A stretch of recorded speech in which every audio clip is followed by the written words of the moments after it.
So, hello everyone. My name is Parvan, and I am from Department of Material Science from Chalmers University in Gothenburg, Sweden. So, I'll be presenting. Maybe it's a bit common now about the effect of part thickness, and something different is the build angle on the microstructure, surface roughness, and mechanical properties of additively manufactured 939. So thin wall AM structure. So what do we know from before? This is from a previous work done at Chalmers by Alexander on 316L. So different sort of microstructure or texture was found in different thicknesses, 1 mm and 3 mm. And there was a standard bar which was about 5 mm. And then these different conditions had different sort of mechanical response, in which the thinnest one, the 1 mm, had lower yield and tensile stress. So why study thin wall Inconel 939? So the thickness in the casting of Inconel 939 is about 1.5 to 2.2 mm, and the thickness of in PBF-LB is possible up to 0.7 mm. Some of them can say you can do 0.3 and 0.4, but let's say 0.7 is possible. And the mechanical behavior of these sort of small thicknesses is unknown, which leads to high safety factors in design. So this is the cooling panel. It's sort of cooling panel for a rocket nozzle. So we have different thicknesses. So these sort of thicknesses, we have them in 3 conditions: 0.5, 1, and 2 mm. And then they have also built them in different orientations. So one is the 90 degree and the 45 degree. So a bit about Inconel 939, as the previous presenter told, you have the aluminum and titanium, which are the gamma prime formers, and you have zirconium and boron, which are like grain boundary strengtheners, and then you have various other alloying elements. It's a gamma prime strengthen alloy. It's creep, corrosion, and oxidation resistant, and it's stable up to 850 degrees Celsius and used in blades and vanes of gas turbines. So in this study, I'll also be looking at the microstructure of in the as-built and the hipped and heat-treated condition. So here we have the hip and heat-treated condition. So the heat treatment it's a sort of the traditional heat treatment which is usually done. It's a single solution and 3-step aging treatment. And if you're wondering why hip and followed by solution, because the cooling rate in the solution or the cooling rate after hip is sort of not controllable, so that's why we have a solution treatment here.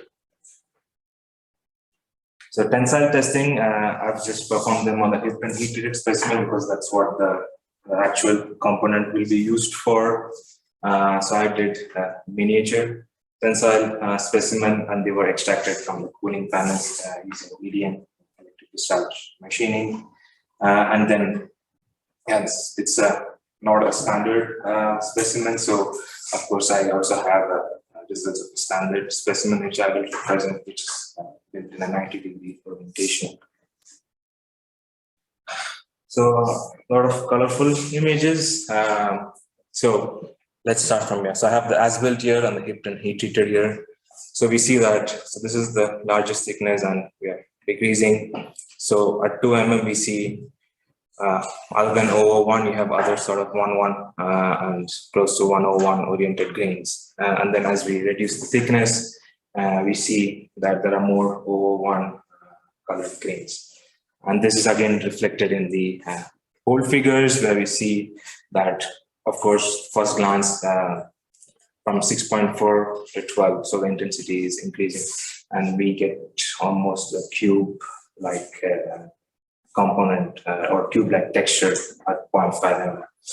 And the hipped and heat-treated specimen, again, we notice that not so different from the as-built. It's similar trend. Coming to 45 degree, when we notice that when we go from thicker to thin, the intensity change is opposite of the 90 degree specimen, where we see that when we go from 2 to 0.5, intensity decreases. And when we look at the hipped and heat-treated specimen, again, it's not so different from the as-built condition, with the only exception of some of these grains in the upstream. I did some sort of manual measurements, and here the average was like around 30 microns, and here it was slightly 80. So maybe some sort of grain growth. So what's happening? So in thin wall, I mean, it's the schematic where we have the red the red circle, the red sphere. So they're the attached particles to the component, and the gray ones are the powder bed.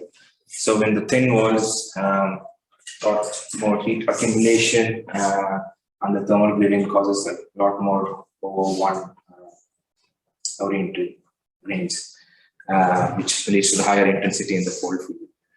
And then when we go into the thick walls, I mean, still the thermal gradient remains like this, but the heat accumulation is a lot more lesser than the thin wall. And then obviously have the scant rotation and stuff, which leads to a bit more grains, which are not just over one, but other orientations. And then also near the surface, if you notice that we have these attached powder particles, and they also sort of influence slightly the texture near the surface. And then for the 45-degree sample, obviously, just compare, a lot more powder particles will get attached on the down skin because of the heat accumulation, because of the poor heat dissipation, you have partially centered particles which get attached. And on the thick pore also you still have those sort of particles attached, but what happens is there's a lot more room, and then the thermal gradient is around this direction. But here, since we have these sort of poor heat dissipation, we tend to have a lot more random grain orientation and the thin wall at 45-degree orientation. So texture of bulk specimen, so that had so it was built at like around I think 12 mm, and then we machined it, so I just refer to 7 mm specimen. So yeah, a bit more random texture, and when we compare it to the 2 mm different heated specimen, it is also different. Tensile properties of the miniature specimen, and along with the black line is the standard specimen.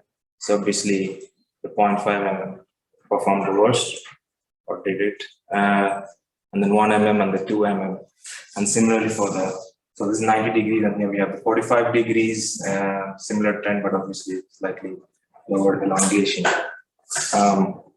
So then I started looking at literature. So is it necessary that, okay, I saw some difference in texture, is it actually contributing so much to the tensile properties? And then obviously these specimens were still had the as-built surface, so they still had surface roughness, and these properties were measured, or the cross section for the stresses were measured using caliper. So this is the cross section where the thickness is. So when I just saw, I obviously had, you can see, it's not so clear, but there are powder particles attached, and obviously when I'm measuring with caliper, I'm measuring up the surface roughness. And then this is one of the fractured specimen, and when I look, yeah, we have quite a bit of surface roughness, and that's the bulk. So we're obviously, when I'm measuring with caliper, I'm overestimating the load-bearing thickness. So what did I do? So surface roughness, obviously I ended up doing confocal microscopy. So I did it, it was done on different conditions on both the sides of the tensile specimen. So one side you'll see has a lot more roughness. It's because of the way the cooling panel was designed, and because of handling, there could be some sort of powder detachment and etc. And this is a 45-degree specimen, and then this is the down skin. Obviously, it has higher surface roughness. And these are sort of the parameters. If you do an aerial surface roughness, you can get from it. But I will just focus on SK, which is the core surface roughness, and that's what I'll be using in sort of my stress correction, which I'm proposing. So this is The stress correction along with the old one. So here we have the method 1. Here we see that here we have the standard one, and then you have the 2, 1, and 0.5 mm. So I use 2 types of correction. So the first one is the light optical microscope. So I just take the thickness, the actual true thickness from the light optical microscope. And for roughness, obviously, I use the SK parameter of both the sides to subtract from the actual measured thickness from the caliper. And once we correct, I find, okay, there is some sort of difference in strength, but it's about 15 to 20% difference. And obviously from the traditional method of, from traditional manufacturing where we try to study size effect, 15% is some sort of acceptable. Conclusions, strong 1/over texture along build direction caused by dominant thermal gradient. Yeah, it's a new finding. And 1/over texture intensity increased for the 90-degree build angle as the wall thickness decreased, and vice versa for 45-degree build angle. No minimal recrystallization in both cases. It grain size did CAM Gauss maps. There was no recrystallization. Surface roughness decreased for 90-degree build angle as the wall thickness increased, and vice versa for 45-degree build angle. And I just yield strength and ultimate tensile strength of the thinnest wall 0.5 mm or inferior to the 1 mm and 2 mm. Correction using light optical microscope gave the lowest deviation and yield strength and ultimate tensile strength as well. I did not present it, but that gave the lowest deviation. And miniature tensile testing gives comparable strength values to standard specimen. Elongation is different, and that is because of size. Acknowledgements, Vinova for funding CAN2, and also the partners Siemens, Organize, and RISE, and in particular Jonas Holmberg from RISE for doing the surface roughness measurements. Yeah. Okay.